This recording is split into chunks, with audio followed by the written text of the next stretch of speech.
at you from the Exodus headquarters in Ohio. Let's jump right into today's episode.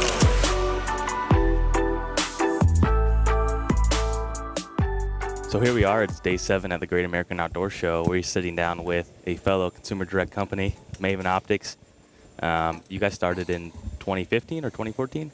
Technically, we started in 2013, but as you know, product development cycle is not short, and so we didn't really start selling product till fall of 2014. And also, we have Mike and Cade here with us. What are your guys' positions with Maven? So the three of us started the company, and we all have different roles. We have no designated set leader. So the three of us do everything as a committee, which is pretty cool. Love it. And so we each have leads, but we all share a lot of roles. So my role is administration and finance. And I sales coordination and operations. Just the third, Brendan. So Yeah, Brendan, yeah. our other partner, does product design and marketing. Awesome. What about the background, like you know, the personal background and how kind of the story unfolded and Maven came to be? How did that all happen? Sure. So the three of us worked together at a previous outdoor company, Brunton, years ago in pretty much the similar roles that we do now. I was operations and product sourcing. Mike was product development, and Brendan was the VP of marketing. And we worked for Brunton. They went through a buy-sell cycle with a big international corporation, and we got to slowly watch all of our work taper down to a much smaller effort than it started with. And at the time, we didn't want to move to Portland and take on a bigger role with the bigger corporation. We wanted to stay in Wyoming. So the three of us got together, and in the interim, we started a small product development company, and we did that for 5-6 years, mostly doing OEM private label sourcing for small independent retailers. And over the course of that time frame, we had a lot of fun doing it, had all of these contacts and resources from the roles that we had at Brunton. But, if you're not putting your name on something, you're not building a brand, and it's slowly, you're doing a lot of work for other people, but you're not really building any equity in anything. No long-term play there. Exactly. Yep. Exactly. And just, one thing led to another, and we decided to take on a little bit more vision on building a brand. And we had these relationships within the outdoor industry, specifically within optics. Really good friends of ours are one of the premier manufacturers of binoculars in Japan. So we sat down with them one day and kind of talked about where we wanted to go, and they expressed excitement in showing that Japan could build a European level glass. They already provide glass for almost every binocular brand in the world, whether it's European, Japanese, whatever. Some components are coming from this factory for something. So we sat down and started doing some product development and came up with a pretty top-end line of optics that we could be proud of, and they could be proud of, and showcase their product. And simultaneous to this, we were watching what was happening in the industry, and we're seeing prices going higher and higher and higher for European brands, even for brands that were making their product in Japan or in China. Pricing was just getting higher and higher. And part of that was just these businesses getting bigger and bigger, and their infrastructure for what they have to maintain getting bigger and bigger, marketing budgets, et cetera. And on top of that, of course, you have this whole multi-tier retail chain. So you have retailers, you have distributors, you have sales reps, you have all these people taking a piece of this pie. And we saw that, and we saw other brands, not very many of them at the time, but other brands starting to go direct. And the internet is a beautiful, transparent thing. So why not deal directly with the customer? Absolutely. And not have to deal with these buyers, which are, between you and me, not my favorite people to deal with anyway. And so we saw the opportunity of premium product, like best of the world quality, combined with direct to consumer. It's just a perfect match. Yeah. So There probably hasn't been a better chance or better time in history to go consumer direct with right. the way that you guys can source products over, sit down with those folks, reach new customers in a more cost-effective way, Right. and then also have the team assembled to back those products up and on the back end with customer support as well. Absolutely. Yeah, I mean, you have to have the vision of the product. You have to make something you're proud of for sure. If you're distributing product that's and making product that's just halfway to what it needs to be, it's not going to work. Yeah. But if you can make top-notch product Right. and do that, and then connect, like you say, there's no better time to connect with the consumer. And the speed of business now is just, Yeah. I mean, it's crazy how fast things happen. Growing up, direct to consumer was the Finger Hut catalog that came to my mom's house, and that's what the catalog retailer was really the direct to consumer, and everyone got beat down with this direct from factory pricing and direct pricing, which was kind of true, kind of not true, but they still had to follow a traditional model. They had to go out, they had to source something, have a warehouse full, and it took so long to get product, and the product development cycle was so long because of the communication gap. And I remember first traveling for business more years ago than I care to admit. It was a big deal to have access to long distance in your room so that you could do some of the business. Now, I mean, we're sitting here, and as things are happening at the show, we're talking to our factories, we're talking to our warehouse, we're talking to customers, all while we're in the midst of sitting in a show, slinging our product, and it's pretty fantastic. And so all of these things are coming together, and of course the internet and that global communication is really the crux of it. Yeah. All of that stuff can happen so quickly, and we're able to absolutely directly communicate with the customers and the factories so quickly that it makes us all a little bit more agile.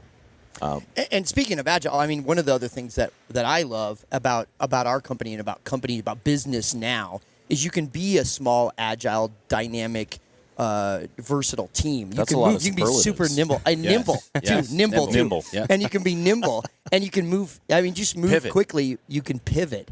There's synergies there. And no, either way, I'm like, I guess what I'm saying is you don't have to be a big corporation. You don't have to have 40 engineers on staff and long business meetings to get stuff done. Right. You can partner with so many entities that are already working out there, and they can be your team. Yep. I mean, we have 7 people in our company.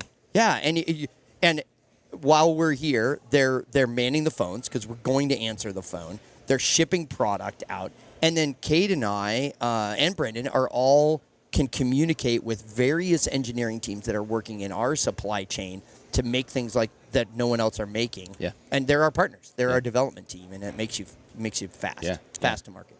I mean, there's so many similarities from what we do in the trail camera world and what you guys are doing in the glass world. It is like, it's almost looking in the mirror. Yeah, And there's a lot of things that we relate to, moving fast, being able to pivot, actually serving the end customer instead of these box stores, designing products based on the end consumer, not on retail markup. Like it's awesome. It's awesome that, I've known you guys for a while. I've been using your products for a while, but to actually learn and listen to how you operate and what you guys believe in, like that's just, I mean, everything lines up. Absolutely. Awesome. And some of my favorite things, like, we went and walked SHOT Show because we had a couple of meetings there, and we were part of, it's the clearinghouse for the industry. Yeah. But it was awesome to not be tied into that structure. Like, there were a couple of brands that launched 40 new products at SHOT Show. Yeah. And 10 of them won't make it out of the week because buyers will come Some in buyer and go, will say no. No, I'm not going to take them. They're like, all right, well, if big box A isn't taking it, it's out. They scratch it off, and then another 10 probably won't make it to the end of the year. But they build their entire product development cycle around laying a bunch of stuff in front of people in January for a decision about hunting season this fall, maybe probably next fall. And we launch when those decisions are being made by buyers who don't hunt. They're not end users. Yep. We're making our product decisions based on the user group that's actually using our product. Yep. They're actually in the field, and we launch it as soon as we can get it. Yeah, we might only launch 3 or 4 products this year, and they'll come out in April when they're ready and July when they're ready. And we're not married to anyone's buying schedule. We put it out when it's as soon as it's ready, and it's a lot more fun that way. And we're not relying on some high school kid at a gun counter at Cabela's who's getting a $50 spiff to sell product V. You walk in and you say, hey, Bobby, what's the best thing here? The thing I'm getting paid to tell you is the best thing, and it's right here. That's it's just it. I mean, no one sells your product like you do, and when you establish 5 layers between you and your customer, that message gets diluted, and the one with the fattest pocketbook wins, and that is not the consumer winning. So. Yeah, and you make a point is that's not the consumer winning. With this consumer direct model, the consumer is winning with going with a similar brand as far as from top to bottom. They're getting a better product for a better price at the end of the day because they're chopping out that retail markup. Right. And like you guys said, it's 100% developed for them, in mind versus servicing that brand. I like to call it purpose-built. I refer to that a lot of times in our product, that it's purpose-built for a specific use. One of my favorite examples is our ultralight rifle scope. No bells, no whistles. It's not something that the Cabela's buyer says, well, if it doesn't have X, I'm not putting it in my store. We're like, how can we get it down to the lightest and still perform the way we wanted to do it? We just, really focused on, without cutting corners, how to get it there, because that was what we had received from our customers. They're like, I'm building this 5-pound gun. I sure as heck don't want to put a 3-pound brand X on it. And so we drive around that and listen to the direct customers, and half the feedback we get for product development happens right here at these shows because, where else can you sit down with 300,000 users in a week? Yeah. I mean, it's amazing, and that feedback we get really drives our product line. Another point to that, about the product line and about, the end consumer winning is the educational side. From a consumer direct company, you're educating people. You have to educate people on the product, why you're different, what the specifications are, why you're better than, another $500 retail brand, Right. And that's, to me, that's the ultimate win on the end consumer, because they're being educated and they're able to spend their money more wisely. And that's, at the end of the day, that's what they're. Absolutely. And it's great to see the transformation in the market because we've been here 5 years now. And in the beginning, we were just talking about our products and we're trying to understand what our company is. But as it's turned through, now when I talk to people that come up here, they understand what direct-to-consumer means. Yeah. Not all of them. I mean, certainly it's not even 50%, but it's starting to change. Yeah. That people say, oh, direct. You cut out that middleman. So there's more money into the development of this product for when I'm paying for it. Yeah. And that's great to see. And I think it's because of brands like yours, brands like ours, other brands, and there's not a lot of them, but it's a growing number that are educating consumers about what that means to their wallet and to their product. And really, regardless of what you think of the products themselves or the branding, I think we all owe a little bit of gratitude to KUIU, who really absolutely carried the flag. Yes. They charged out, and they made a big deal about it for a lot of different reasons. And, whether you agree with how they did it or what they did, they absolutely started the niche. And when we sat down with our, goals and dreams and what we were going to do, I mean, you got to believe that we talked about KUIU and what worked and what we didn't that was like. the kind of the flagship, charging the waters out there. Yeah, a showing us quality product, a direct outdoor brand that was challenging the traditional 3-tier system. Yeah. And, it's they've proven that it can work, and I think I wouldn't, say that we're riding their coattails, but we're definitely, following the path that they forged. And, Absolutely. We're almost the same exact way, and this is the common message, I think, of probably this podcast, but we're not trying to reinvent the wheel. I mean, you see their success. Like you said, we're not riding their coattails, but we're going down the road that they just built. Right. I mean, it's smooth sailing. Yeah, it's definitely foundational. Their business plan and the way they marketed that was foundational for the industry. Yeah. And we are building upon that foundation. And it's our vision down the line that we, as brands, as direct brands, start coming more together and telling our story together.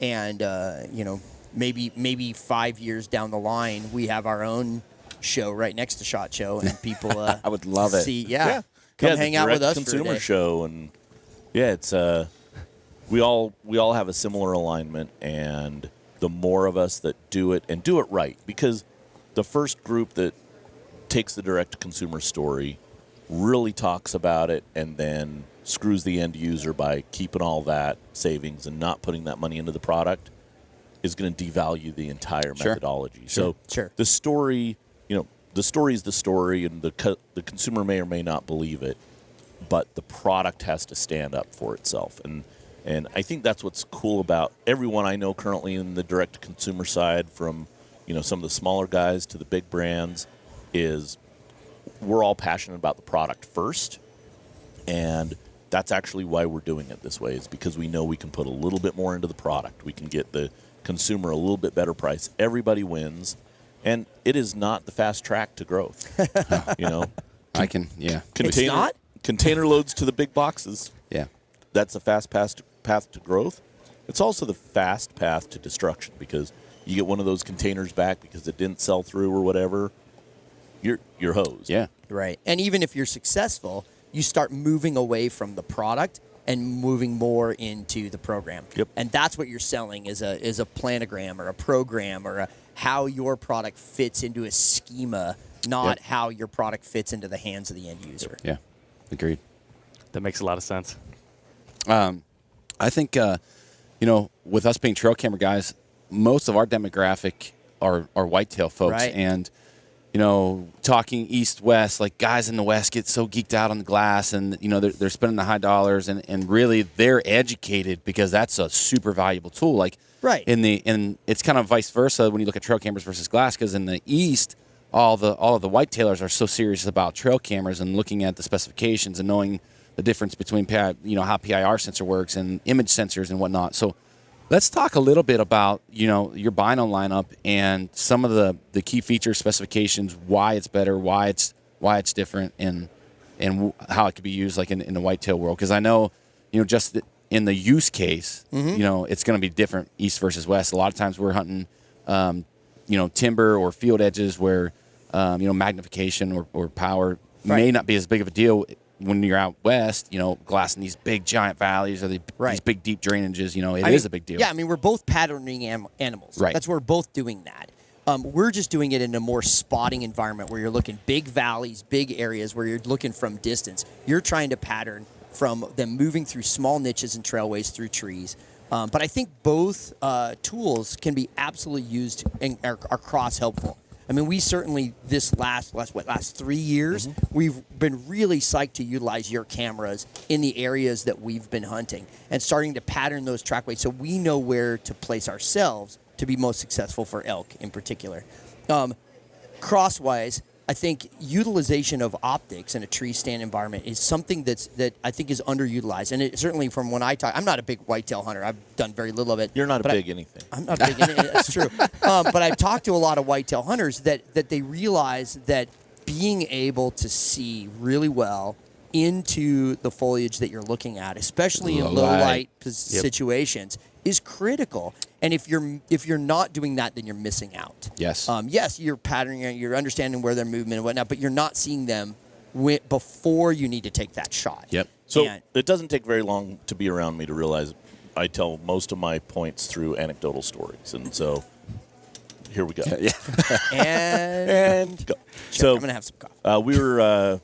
We've done the Louisiana show a couple of times, a couple of different shows in Louisiana, and it's a tough niche to break into with high-performance optics. And so went down there doing a show with a guy, and a guy comes by, and he's like, I've never used optics my whole life, but I've booked a hunt out west, and I'd like to buy a pair of your optics in general. I talked him through it, and ended up selling him one of our B1 10x42s, which is, it's a $950 standard price, and I think he customized it, got a little custom pair build, added a little bit of money to it. And it was obviously a big purchase for him, but when you add it on to a $10,000 guided Western hunt, it's a tool that a lot of guys want to have when they head out. So I ran into him. He came and found us at a Texas show 2 years later, drove over to talk to us in Houston. He's like, I want you to know the Western hunt was great. The optics have absolutely changed my whitetail tree stand hunting. Said I had no idea how many animals I wasn't seeing until I took glasses in. Said that bush that you think is just a dark bush, you look under it and there's a buck moving under there, and you had no idea until you could actually see through the foliage. And that's one thing I like to point out to people, even just here in this environment. You look up here in these dark rafters and you see a little bit of detail, and you put a pair of binoculars up that cuts through that light, and all of a sudden you're seeing that there's numbers and pipes and sprinklers in a well-lit environment 50 yards away. That translates directly to bucks in brush in your tree stand. And it takes a while to convince people of that, but I don't care if you start out taking $50 Walmart binoculars up into your tree stand. Yeah, take some binoculars. Take them up and start looking at what you're missing. Yep. There's a lot of animals out there that you're not seeing. And it's not just in low light. I think that's your point. Just to reiterate your point, it's not just in low light. It's in low lit areas. Yes. And so you're seeing them in broad daylight. There are areas there of foliage that are darkened that you can see in with optics that you just can't see with the human eye. Yep. Yeah. I know, personally speaking, I was the guy never used binos in the whitetail woods, hardly ever. Run a lot of cameras. It was just one of the things I just didn't want to take with me. Right. And using your product has actually changed the way that you can hunt whitetails. Right. You can sit back and maybe glass. I mean, even glassing from the road, like driving your truck around, finding good bucks in the summer to locate them, and then maybe go use your trail cameras without being intrusive and bumping that deer to the neighbor's property. Right. Or when it is time to go in, sit back a couple 100 yards, glass him at low light to see where he's coming out, and then go ahead and make the move the next day. It completely changes, not just in the timber, but just locating animals to get started. Right. We talked to Cody DeQuista, one of the probably, at his age, 28 years old, probably one of the greatest whitetail hunters on the face of earth. And that's his main priority, is to go out and glass and find deer. That's step number step one. one, yeah. It's really hard to do if you don't have a good pair of binoculars. It's true. Now, and you use the B3s, right? B3s, yep. So those are a 30 millimeter objective. They're very, wow, look at that. I didn't even do that on purpose. So 30 millimeter objective, 8 or 10 power. You can actually even get 6 too, but I like the 8s, give you the widest field of view, or good solid wide field of view. The key part about this, there's kind of 3 things that really affect the performance of an optic. 3 things. 3 things that affect the performance of an optic. Number 1 is quality of the glass. And that is 100% what you pay for. Yeah. And what I mean is you get what we pay for. I mean, what the company is paying for the binocular to produce that binocular directly translates into the quality of the glass. And so obviously that's different direct to consumer versus a traditional distribution plan. The second step, a part of it, is the size of this objective. The bigger the objective, the more light, just your eye dilating, the more light you're bringing into the optic. So, which is the second number. So fair enough. I mean, you'd be amazed. I have guides and outfitters that come up and say, "What do the numbers? What do the mean? numbers mean?" Yeah. So that 30 is 30 millimeter objective lens. So for all you trail camera people and camera people, that would be like the aperture of your lens. It's exactly it. Yeah, the aperture of the lens. That size in millimeters. So the smaller that is, the less light you bring in. What that translates into, the smaller that number is, the smaller the binocular is. And that's where you're really happy with those B3s because they're not taking a lot of profile up. In an archery situation in particular, that's critical. Yeah. But if you can step that all the way up to a 56 millimeter binocular and you're going to carry a big thing, you're going to gather more light. Yep. The third thing that drives that light gathering is that first number, the magnification. So the lower that number, the more light that's coming in. The larger that number, the further out you're going to be able to see. You're going to bring things closer. So that compromising is really important. So if you're going to go with a small pair of binoculars, really focus on the first one and get really high quality optics, and also focus on the last one. Get a little bit lower power if you're willing to do that. That's what I'm running 8x30s. 8x30s, exactly what I'd recommend. It's beautiful in whitetail woods. If you're okay with hauling a little bigger binocular around, get a 42 millimeter because you're going to get better low light performance from that. Yeah. So if you're going to buy a cheap pair of Walmart binoculars, go for it. Start down the pathway. Get a bigger objective binocular. Work your way into a lower power. Get an 8x42. And if your you're first pair of binoculars is a 12x25 from Walmart, you're going to hate binoculars. They're going to be almost unusable. But that's what everybody goes and buys their kid for their first binos for Christmas. They're like, bigger's better, right? That was my next point. Max power in a compact for $20, and they end up just bouncing around the house as toys because no one can use them. Right. I always push kids to the lowest possible, because the other thing that it does is it drives a little circle of light in there. That's called your exit pupil, right? You divide the second number by the first number, and that tells you how big that is. Well, that's how big it is when it hits your eye, so it's more forgiving. When you have that, 12x24, I'm going to cheat so I have easy math. That's only a 2 millimeter exit pupil. It's got to line up perfectly on your pupil. The bigger that can be, the easier a person's going to have, the less adjustment they'll have to do. That kid's going to be able to see through binoculars and go, I get it. But it's counterintuitive because everyone thinks, people walk up every day, do you have a 50 power binocular? Like, no, it would be like looking through straws. It would be not usable. But we've been conditioned to always think more power, Right. not understanding that it works directly against light. There is limitations within that build. And what you're saying with the exit pupil is actually seeing like the black kind of shaded area inside the binocular and not actually what you're viewing, correct? Yeah, that happens twice. Either you're not lined up perfectly for that beam to hit, or your eyes are too close, and so you're vignetting around the edges. And it's by one of those two things. You either don't have it set so the exit pupil's actually hitting your pupil, or your eye is too close or too far from the glass, and that's what those are for. But you're exactly right. The larger that exit pupil, the easier that is to acquire that target with your face and fit that to your face. Yeah.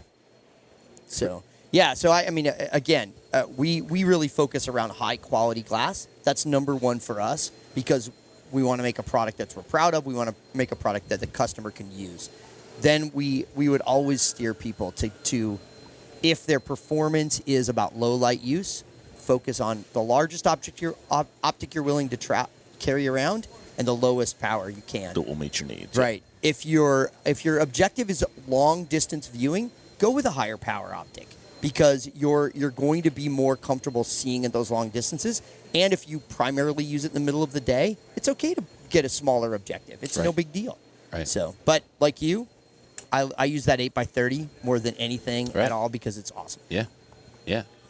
See, I was using the 10x50 C series this season. Right. And I like that a lot too because I'm in Illinois and I hunt big ag ground. Right. And I can go stand on the field of the edge, and when they're still possibly on the food and on a full moon or something like that, I could pick through and I could see very well, and that was a big deal. And that's because you've increased that objective size in correlation with going up in power. So those things will compensate for each other. And so if you want to go up in power, you should get a little bit bigger objective so that you kind of maintain that system through there. And really the target, and that 10x50 is a perfect example because, again, it's very easy math. 5 millimeter exit pupil is kind of considered the ideal number. That's how much a healthy human eye can dilate, more or less. It delivers a good sight picture. And so if you can maintain that ratio, a 6x30 has the exact same exit pupil as a 10x50. Now, obviously, absolutely different performance and for different reasons, but that's still maintaining that delivery. Our 9x45, our B2, was specifically designed around delivering a 5 millimeter exit pupil. Exactly. But I think that 1050 C3s are a perfect example, not only because of the easy math, but you talk about all those three formulations. So you talk about the quality of glass. They're not quite the quality of the B3s. They're a more mid-grade quality, but they fit a great price point. So when you talk about the best optics you can afford and what fits your budget at a $400 price point, that's an awesome optic for that because the quality is as high as you need. Then 50 millimeters, so it's as big an optic because you're willing to carry it because you want that 10 power because you're going to reach out a little bit further. Again, that trifecta of having the perfect optic for your use, you've nailed it. Now, if you're going to look even further, say you're an antelope hunter in the West and you're spending all your time looking, over 500 yards, maybe you're looking from a vehicle, you can step up to the 12 power because you're more in the midday and you're able to rest on the windowsill or on the truck or sit down and do it and you step in that direction. But the 10x50s I think are brilliant for that. Yeah, I loved them this year.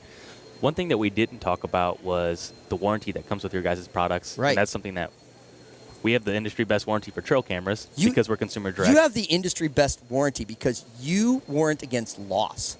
Yep. That's crazy.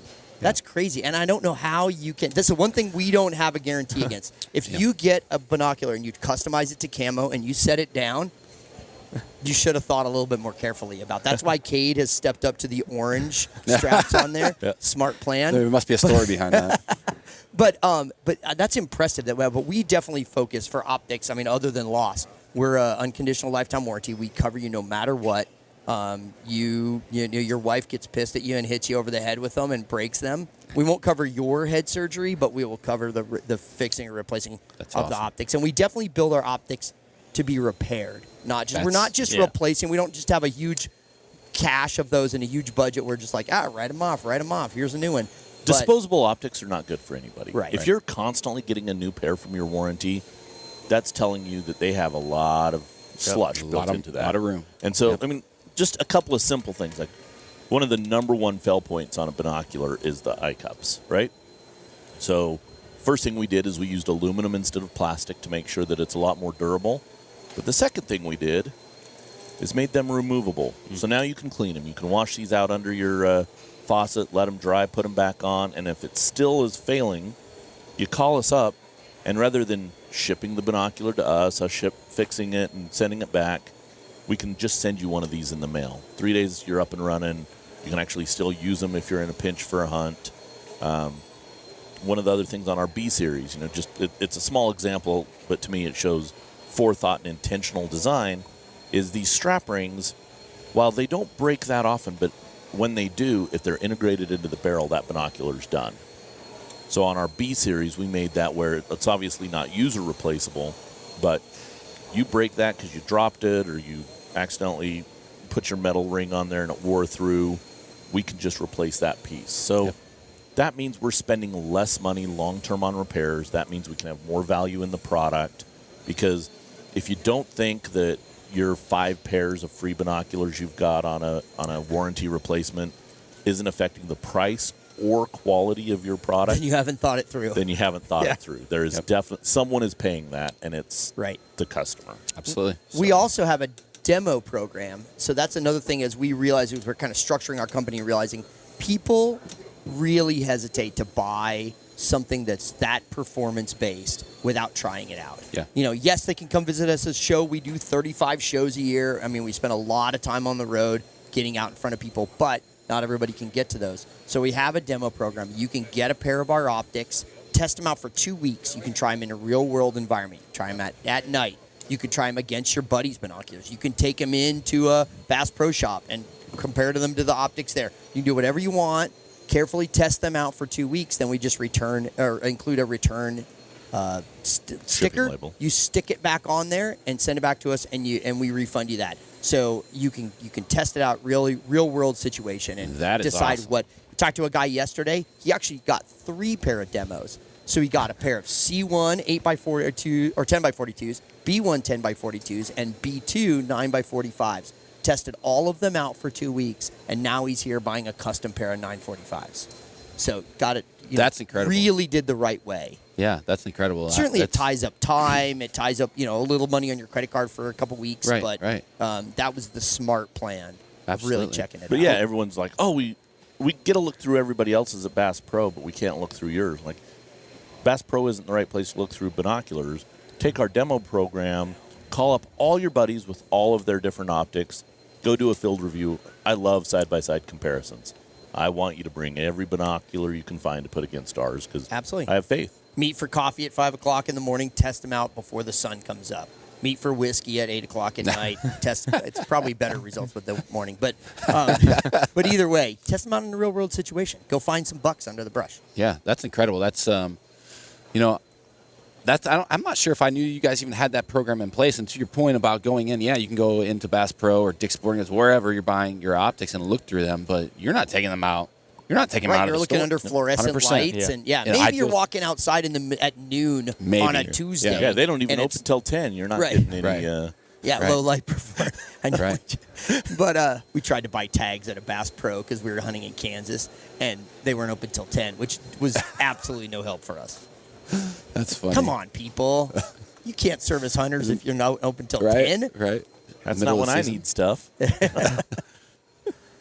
No, that's great. I think the show's starting to come alive. More people are starting to roll in. I hear some vacuums going on in the background. Is there anything else you guys want to cover yet this morning? No, we just want to say that we were able to get some awesome photos on your cameras this year.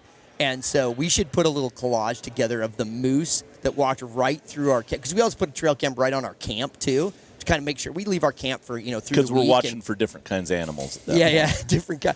But there was this moose right at our tent this year. A so huge we shot. really appreciate those cameras. They Yeah. did an awesome job. Yeah, got some nice. We elk. got to get you guys a couple lift twos yeah. and get those things on video mode. Yeah, that sounds really cool. Yeah. So no, we want to thank you guys. Thanks for coming in early today and Yeah. Absolutely. and coming to our booth to hang out. Yeah, Instead yeah. Of, yeah, it was good fun. our It's going to pleasure. be a big day today. Absolutely. Our Absolutely. pleasure. Yeah. Thanks for the hospitality all week. We've been Absolutely. kind of kicking it all week with you guys and different events you guys have had after hours. It's been super cool to Yeah, thanks for kinda- coming out to the party on Tuesday. That's Yeah. always a good time. That's Yeah. one of our highlights of Yeah. our week all the time. We is appreciate it. Doing our little house party out there. That was the first time I ever ate elk, honestly. Oh, really? Yeah. Those are some tasty sliders, weren't Yeah, they? they were awesome. I think next year we're going to try to do a more all wild game spread for that party. Yeah, so keep so- that in. Maybe we get some whitetail up Yeah, here too. heck We yeah. can make Yeah. some whitetail. Yeah. Yeah. Perfect. Right on. Well, thanks guys. Jen. Thanks, Appreciate it. guys. Yeah, appreciate it.